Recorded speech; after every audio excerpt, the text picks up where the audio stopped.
Oui, je sais. Ma chemise est bizarre. Elle est fabriquée à la main par des chasseurs de girafes aveugles au milieu du Kasaï. Et j'ai jamais entendu parler des chasseurs de girafes aveugles du Kasaï.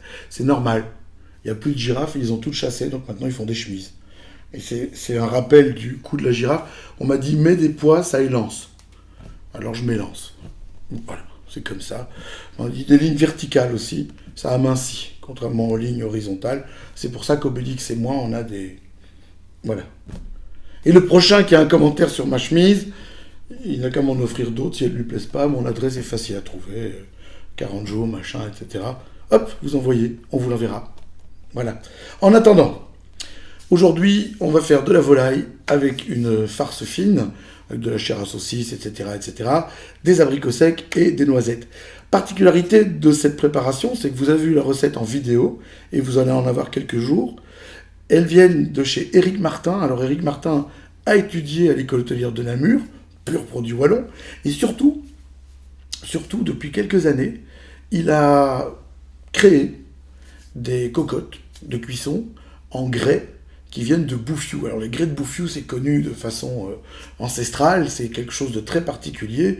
C'est des grès qui sont chauffés de façon très spéciale. C'est une industrie qui clapotait un peu, qui vivotait, et Eric a eu l'idée de travailler avec eux pour relancer ça. Et donc il est notre ami pendant quelques jours. Il va vous proposer des recettes différentes tous les jours, bien entendu recettes locales, déjà dans des casseroles locales, ça il n'y a quand même pas beaucoup de gens qui le font, et avec des produits faciles à trouver. Ici il s'agit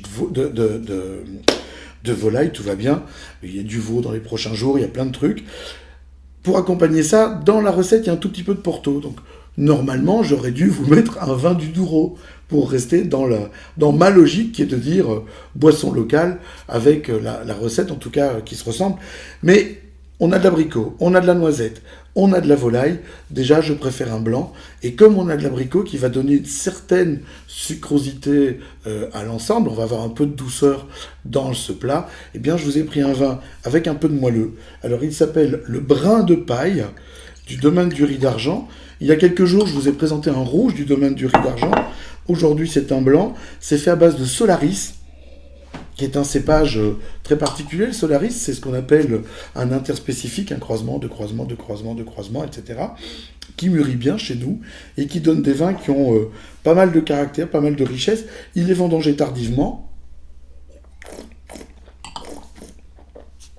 Et donc, il y a un tout petit peu, mais vraiment un tout petit peu de sucre en fin de bouche. C'est pas un moelleux, ne vous trompez pas. On garde beaucoup d'acidité, beaucoup de fraîcheur. Disons qu'on gagne en ampleur, en gras. Comme ça. On gagne du gras. C'est pour ça que j'ai mis des pois, on voit moins le gras. Et je pense que ce sera un chouette carton entre les deux, parce qu'il y a une belle acidité ici dedans, qui vient rafraîchir la bouche, qui vient donner de la longueur. Et même si c'est pas toujours la longueur qui compte, c'est plutôt la façon de s'en servir, on peut se dire qu'il y a quand même des trucs intéressants là-dedans. Vous avez compris? Brin de paille, domaine du Riz d'Argent. Le Riz d'Argent, c'est à Émine. Vous le trouvez facilement. On va vous mettre le HTTP domaine du Riz d'Argent en petit lien en dessous.